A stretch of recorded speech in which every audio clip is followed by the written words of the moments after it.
I think on the minds of everybody across the state that I've spoken with is the budget. And I'm hoping that you're reading the papers and watching TV as well as anybody to understand that this is definitely a difficult time for everyone. And when I just heard a couple of things, the governor called it Armageddon, fiscal Armageddon. He's getting a little worried. We do know that the Republicans put forth a proposal that may cost the district $1,400 per ADA, which you multiply that times about 9,500, you're probably speaking around $10 million cut. Right now, we have already anticipated this year, the year is half over, we've already anticipated a $2.6 million cut in the current year. We had to reduce, and with carryover from last year, $3 million for this year already. Now, if the way it's going, it costs about $440 million a day when the government is doing nothing. That means they're going further into debt every day that a budget isn't passed to either generate new revenue or cut expenditures, either side.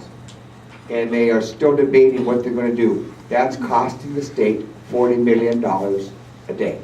It's an estimate that we got. So that being said, there is also a move that they think not only will it be $2.6 million for the current year, it may be another $2.6 million, or close to $5.2 total in the current budget year. So that would be $8 million less than we had last year. And these are getting to be very close numbers. So we're a little worried and concerned what that's going to look like. And so Bonnie will talk a little bit about the budget. We've done a very good job of holding off with the bad news they gave us last year. Even the mid-year cut for this year, we felt like we could absorb that. We're pretty fiscally prudent. But if they add another $2.6 million on top of that, that may be very difficult and untenable for us unless there are some drastic changes in the way the state allows us to allocate our dollars. So there's a lot of concern about everybody, and rightly so. We're trying to keep the lights on and the doors open and our kids in the seats. And that's going to be our primary concern. But I wanted the public to know that these are very drastic times that will probably call for drastic, I don't want to say cuts, but proposals. And you know as well as I do, people are losing their jobs, and you know how it happens. You walk away from your home. You know, we are funded three ways, basically.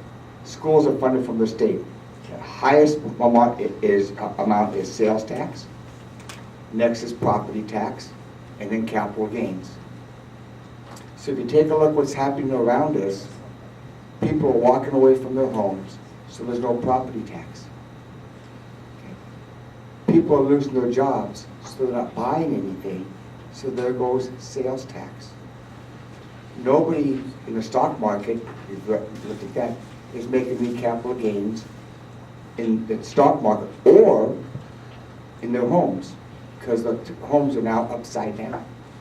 They owe more than sometimes they're worth. So it's a spiraling down that's happening. So if something doesn't happen soon, it's going to be maybe a fiscal Armageddon here. And I don't want to be the bearer of bad news, but it's cyclical and it's happening everywhere. I just heard the other day in China, they have toys. Toys are built in China. They laid off 1.5 million employees because no one's buying toys. So they called England up and told England they're not going to order any more recycled paper because they don't need boxes to put the toys in. They were getting $144 a ton for recycled paper, England was. It is now down to $22 a ton. which means what they're saying is it's not worth for us, for England, to actually even do that. They're either going to throw it away in the dump, or they're going to store it. So everything affects everything else. Even when the interest rate goes down, banks aren't loaning you money. Try to go get a loan. It's very difficult because everybody's still afraid. And banks borrow from other banks. And they borrow from banks internationally. So it's all exchange, China, or whether it's Europe, or whether it's Japan, whatever. They borrow money from each other. So we're in a little dilemma.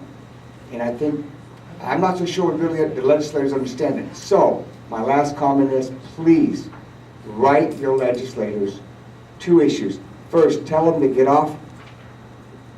Tell them to go ahead and do something and pass the budget. That's number 1, that they need to have a budget passed. Number 2, tell them that they need to find a better way to run government. If you ran a business like the government runs the government, you'd be bankrupt in a week. And so they expect us to have our budget on time, otherwise we get penalized.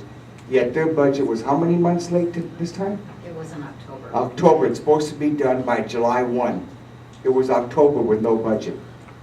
So this is pretty serious right now. This is not, I think it is, right? Well, Bonnie will explain that later, but anyway, the good news is, if we are where we are, where they said we're going to be, we're okay for this year. No promises for next year. This year we're okay. Next year there's no promises. If they hit us with another $300, $100 per ADA, another 2.6, all bets are off what we're going to do. So, that being said, Jay,